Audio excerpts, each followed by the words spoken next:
टुन्नी चिड़िया बनी ऑटो रिक्शा चालक।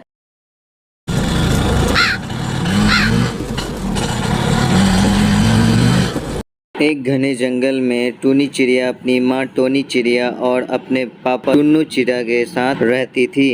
टुन्नू चिड़िया एक ऑटो ड्राइवर था। उस वक्त टुन्नी एक कॉलेज में पढ़ती थी। एक दिन वो अपने पापा से कहती है, पापा, मैं भी आपकी तरह ऑटो रिक्शा चलाना चाहती हूँ। क्या आप मुझे ऑटो रिक्शा चलाना सिखाएंगे? टुन्नू चिड़िया अपनी बेटी से बहुत प्यार करता था। वो उसकी हर इच्छा को पूरी करना चाहता था।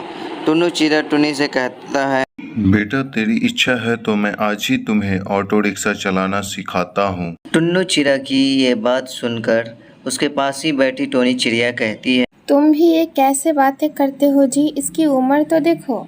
अब जल्दी से इसके लिए कोई अच्छा सा घर और चिड़ा देखो और इसकी शादी कर दो। माँ, मुझे शादी वादी नहीं करनी। अभी मेरी पढ़ाई अधूरी है। पहले पढ़ाई पूरी हो जाने दो, फिर मेरी शादी के बारे में सोचना। और पापा, आज मैं कॉलेज से आने के बाद आपसे ऑटो रिक्शा चलाना सीखूंगी। टुन्नी रोज अपने पापा के साथ ऑटो रिक्शा चलाना सीखने लगी। कुछ ही दिनों में टुन्नी पूरी तरीके से ऑटो रिक्शा चलाना सीख जाती है। अचानक एक दिन टुन्नी के पापा का तबीयत खराब हो जाती है और टुन्नी कहती है, पापा, आपकी तबीयत ठीक नहीं है। आप आराम कीजिए, मैं आपकी जगह ऑटो रिक्शा चलाऊंगी। बेटा, ये तू क्या कह रही है? तू उतना बड़ा ऑटो रिक्शा कैसे चलाएगी? 1-2 दिन की बात है। मैं ठीक हो जाऊंगा तो फिर ऑटो रिक्शा चलाऊंगा। कितने दिन गुजरने के बाद भी टुन्नू चिड़िया की तबीयत में कोई सुधार नहीं होती है और घर में पैसों की तंगी भी होने लगती है। फिर हार मानकर टुन्नी ऑटो रिक्शा चलाने लगती है। अब वो हर दिन पक्षियों को एक जगह से दूसरी जगह पहुंचाने लगी। कुछ दिनों के बाद टुन्नू चिड़िया भी स्वस्थ हो जाता है और अपनी बेटी को ऑटो रिक्शा चलाता देख बहुत खुश होता है। एक दिन टुन्नी चिड़िया को मुलाकात बनी कबूतर से होता है। वो टुन्नी के बचपन का साथी था। उससे देखते ही टुन्नी चिड़िया कहती है, अरे बनी कबूतर, बहुत दिनों बाद तुमसे मुलाकात हुई है। कहाँ थे इतना दिनों से? तुम्हें क्या बताऊं टुन्नी, स्कूल की पढ़ाई खत्म होते ही पापा का निधन हो गया। तब से मैं उनकी दुकान संभाल रहा हूँ। आगे की पढ़ाई मैं पूरी नहीं कर पाया। इसी तरह काफी देर तक दोनों बातें करते रहे। अच्छा, अब मैं चलती हूँ बनी, काफी देर हो गई है। माँ मेरा इंतजार कर रही होंगी। जब टुन्नी घर पहुँचती है तो उसकी माँ उसकी इंतजार कर रही होती है। टुनी, आज तुम इतना देर कहाँ लगा दी? तुझे आने में इतना देर कैसे हो गई? क्या बताओ माँ, मेरे बचपन का दोस्त बनी कबूतर मिल गया था। उससे बात करते करते मुझे समय का पता ही नहीं चला। अब बनी कबूतर रोज टुन्नी चिड़िया से एक पार्क में मिलने लगता है। कुछ ही दिनों की मुलाकात में दोनों को एक दूसरे से प्यार हो जाता है और एक दिन दोनों शादी कर लेते हैं।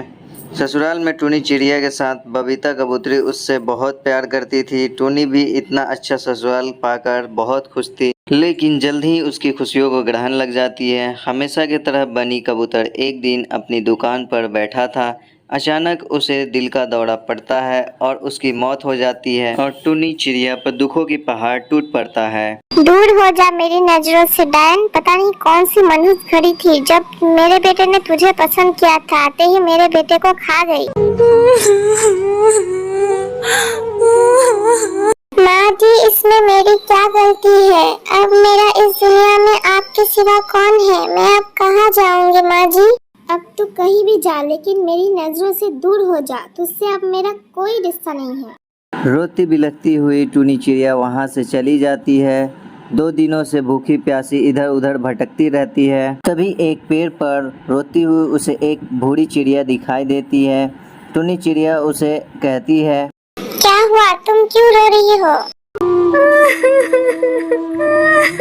दीदी, क्या बताऊँ, मेरे माँ और पापा पर एक चील ने हमला कर दिया और मैं इस जंगल में अकेले ही रह गई। बूढ़ी चिड़िया की बातों को सुनकर टुन्नी चिड़िया एक फैसला करती है। मैं ऑटो रिक्शा चलाकर अपना गुजारा करूंगी और इस अनाथ बच्ची को पालूंगी। ऐसा सोचकर टुन्नी चिड़िया पहले अपने लिए एक घोंसला बनाती है और अगले दिन से ऑटो रिक्शा चलाने जाने लगती है। धीरे धीरे उसे ऑटो चलाकर अच्छी आमदनी होने लगती है। फिर वो खुशी खुशी बूढ़ी चिड़िया के साथ अपनी ज़िंदगी बिताने लगती है। तो देखा बच्चों, बुरे समय में कभी भी दुखी नहीं होना चाहिए, बल्कि हमें और मेहनत करके बुरे समय से अच्छा वक्त की कामना करनी चाहिए। तो विदा लेता हूँ दोस्तों, फिर अगले वीडियो में ऐसे ही कोई इंटरेस्टिंग वीडियो में मिलता हूँ।